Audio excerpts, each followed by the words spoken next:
excited to have you in the courses. Can you share a little bit about why you joined and what you're hoping to get out of them? Yeah, right now I'm a upcoming senior, and then my plan is to apply this coming fall.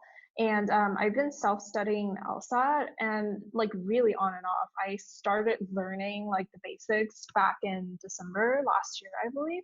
And then when spring semester rolled around, I didn't really do that much. It was only like 2 weeks before the June test. I like did like a practice test every single day, and I took the June test. And then like the score was fine, but I definitely want to like have a major improvement for the September test since like I'm applying this fall. And then right now, when I was doing practice tests for the past like week, 2 weeks, I found myself in a plateau. And then I think I was in one of your live LSAT courses, and I asked you the question how I can get out of that like plateau. And then you said maybe it's time to change up the like my method of studying. So I thought like maybe it will be a good idea to enroll in a course and have like a human on the other side helping me with my questions instead of just like an explanation sheet. So Sure. Well, I'm glad you're in the courses. I'm looking forward to helping you as you move forward. So, thank you. of course. So, what are you looking to do to change your approach over this next month? What I'm looking to do, or what like the specific problems that I want to improve on. Well, what are you looking to change about your prep? So right now, my major problems are reading comprehension and logical reasoning, which is like a huge part. For reading, and okay, one of the recurring problems I have is that I find myself not being consistent. Like sometimes for reading comp, I'll do really great on certain passages, but then on others, um, I wouldn't even understand like what the main idea is, like what the approach of their argument is, and then sometimes that sets me back a lot. And then for logical reasoning, again, it's like not consistent. Like sometimes I get 2 wrongs in a section, sometimes I'll get like 7 wrongs, and then I tried summing up like the kind of questions that I got wrong, but I couldn't figure out like a theme of why I was getting certain questions wrong, other than the fact that I just didn't even understand like the stem when I was reading it. But maybe after I go back reading it, I'll understand. But like there are some questions where I still don't understand why like I got it wrong. What does your review process look like? So after every prep test, I'll review right away. I'll like put down, I think it's called blind review, but I basically just like note the numbers down without looking at the correct answer. And then I'll like go back and then like redo the question again and then see if I can get it right. Sometimes I do, but more and more now, which is weird that I don't get it right on the second try. And then I try looking at, I have like a lot of test explanation like materials. So I try looking at some of the materials, but a thing that I find like slightly frustrating is that sometimes like although they have explanations for each of the wrong answers, I feel like their explanation isn't really tailoring to why I got it wrong. It didn't really answer my question of like why I think that was right. So that's like slightly frustrating. And then I think that may be hampering my reviewing process. Like I may not be getting the most out of it. Agreed. I think that the explanations are only one person's thought process around that question, which is one reason why having multiple sources of explanations is useful, because maybe you will find one that is more in line with your thinking. But ultimately, other people aren't ever going to think about it exactly the way that you think about it. And so I would encourage you to stay away from those explanations. Don't use them as a crutch, especially if they're not lining up with your thoughts anyway. What could you do to articulate your own thought process? Are you keeping a notebook where you're writing out by hand what your thoughts were? I have like an Excel sheet of like the questions I did wrong, and then I would say let me take a look. I would say for around half of the questions, I kind of note down like why I got it wrong. Like those are the questions I kind of understood after the review process why I got it wrong. And then like after a while, like maybe a weekish, I'll go back just like to skim the questions I got wrong, and then like the reasons why I got them wrong. Also, another thing that I noticed with myself is that I need to get into like a momentum of doing LSAT. I know like in what one of the many materials that you distributed is that to avoid burnout, to not to do LSAT every single day. But I find myself I have to do it every single day to make myself in the zone. And then like once I take a break, like I took a break on Monday, I didn't do like any LSAT for a day, and then the next day when I did it, I felt significantly like out of it. I just don't feel as comfortable when I'm not doing it every single day. So, and I think that's like one of the reasons why I don't do well on the test is that I just don't feel like I'm in the zone. It's hard to explain, but sometimes like when I'm reading the logical reasoning question, I can just see through like the argument and then I can like predict the right answer. But then sometimes it just takes me a long time to even read through the stem of the first question. So Yeah, well, first off, do what works for you. If being in the zone for you means doing at least a little bit every single day, then mhm, do that.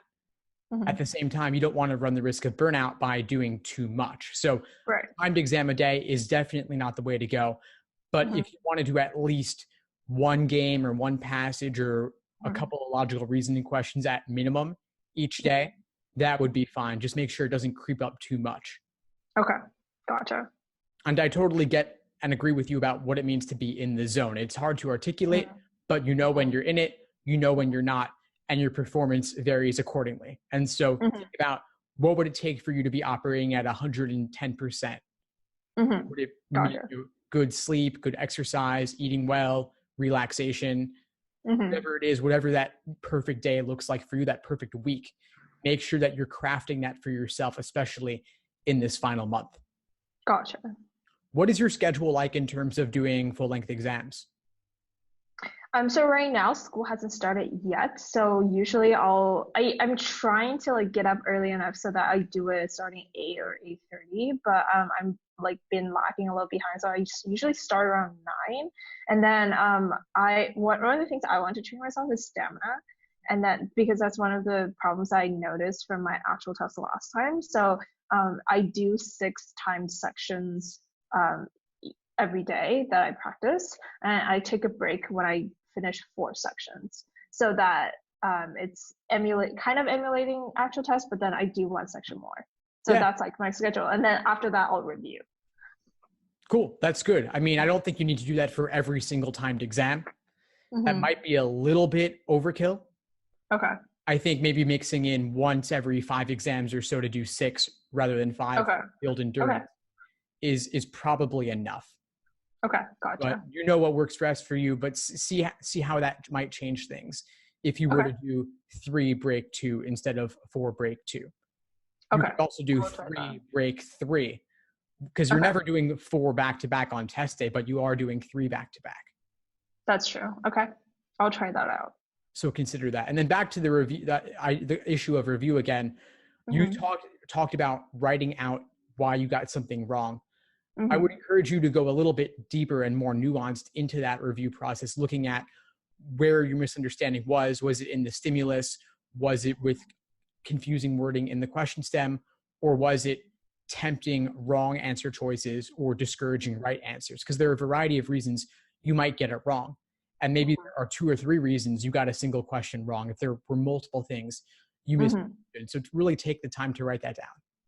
Okay. That's great advice. I'll try implementing that in the future. Sure, sure. And this takes time. This takes at least minimum 10 minutes per question Mm-hmm. if you're doing it Okay. properly and in sufficient depth. Mm-hmm. Okay. Don't do it in your head and don't make it just a single sentence. Okay. Gotcha.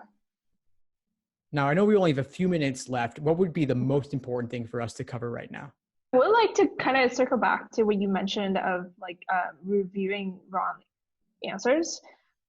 I wonder if you have like a whole arsenal of things ready, like the things I should check for when I'm reviewing wrong answers, because some of the things you mentioned were if I got something wrong in the stimulus, if I didn't predict the conclusion right, and then if the wrong answers I misunderstood, or like the right answers I excluded for certain reasons. Do you have like a list of things that I could look for when I'm reviewing wrong answers, because I feel like that would be really helpful for me to at least like get me started.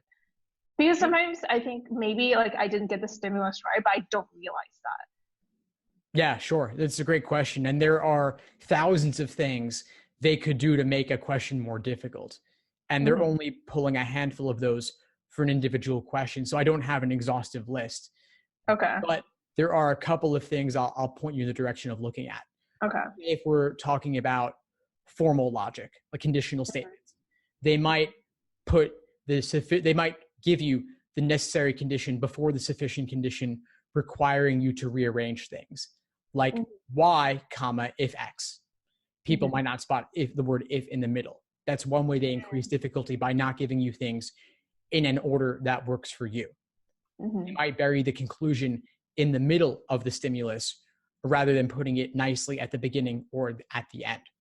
They Mm-hmm. might use confusing words like unless, except, until, and without that require extra translation. They might make it so that in order to link multiple conditionals, you have to take the contrapositive of at least one and rearrange them. Mm-hmm. In answer choices, they might bury one little word at the end of the sentence that completely changes the meaning. And if you're reading too quickly, you might miss that. Mm-hmm. They might change the degree of certainty from stimulus to answer choice, but leave everything else the same. And so the phrases and seem to match up. But again, that one little word related to degree of certainty or quantity changes the meaning entirely. Mm-hmm. And then for Okay. question stems, they may use unfamiliar wording that is less conventional than what you're typically used to seeing. So that requires extra translation for you to relate it back to what you've done before, to say, oh, that's just a flaw question, or that's just a principal Mm-hmm. application question. Mm-hmm. These are the kinds of ways you want to be thinking about the questions more from the test maker's perspective. How are they laying traps? How are they increasing the difficulty? For a level 5 question, the most difficult, there could be 5 different things they did from what I just rattled off to you that they could include. Mm-hmm. And so if you avoid all but one, but you still fall for that one, you might still get it wrong, or it might take you longer than it otherwise would have. Gotcha. And kind of a follow-up to that, I noticed Sure. that a lot of things you just mentioned include that, oh, they buried a word and I didn't notice it, or they changed up the sequence, and then like the common problem is I didn't notice it. So how do you improve on that? Do you just do enough of the questions and so that you kind of see through some of the techniques that the test makers lay out for you? Is that like the way to like the improvement or? Yeah, that's exactly it. This is a test of pattern recognition more Okay. than anything else. And so with practice, you will start to see the patterns more. And so it's about Okay. exposing yourself to a wide variety of questions to see the various tricks they use, and then also reviewing them in depth. So you're actually noticing the tricks, noticing specifically what is tripping you up personally. Mm-hmm. Okay. And also another quick question that I have, kind of follow up to that. You mentioned that, oh, if like a answer choice has a really extreme word to it, sometimes maybe it may be wrong.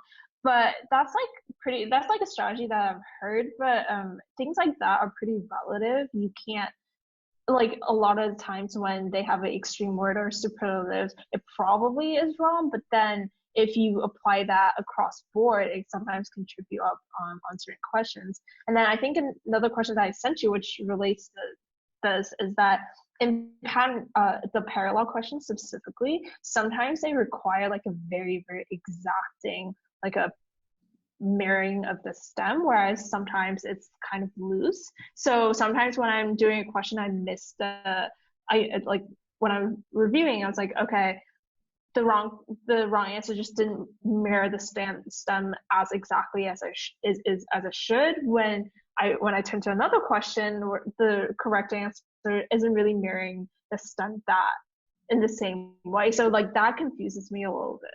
Yeah, they're very tricky. And one note on extreme language. I wasn't saying that extreme language automatically makes an answer choice right or wrong. It's all relative to the stimulus. So if the stimulus has a particular degree of certainty, you will often want the correct answer to match that degree of certainty. It may not match it precisely. It could actually be more moderate. Let's say if we're talking about inference questions, some is more moderate than most. And so the word some or information about some would be supported by the word most as given in the stimulus. Gotcha. Now, one thing you mentioned for parallels is true, which is that parallels do not always match exactly. LSAC is very sneaky in their question stem wording. They say which one of the following is most similar. Doesn't have to be exact, although it will usually be pretty darn close. And so you just want to look for what's the best. You can also work, of course, by process of elimination as well. Before we sign off, what would you say is the biggest insight you got from our session today? Definitely your process of reviewing wrong answers, because I know that's like the single most important way to improve when it comes to like tests and exams. Thanks for tuning into the show. Please subscribe if you haven't done so already to be notified of new episodes as I release them. And feel free to reach out if you need anything at all as you move forward with your prep. I'm happy to help however I can. In the meantime, I'll wish you all the best and take care.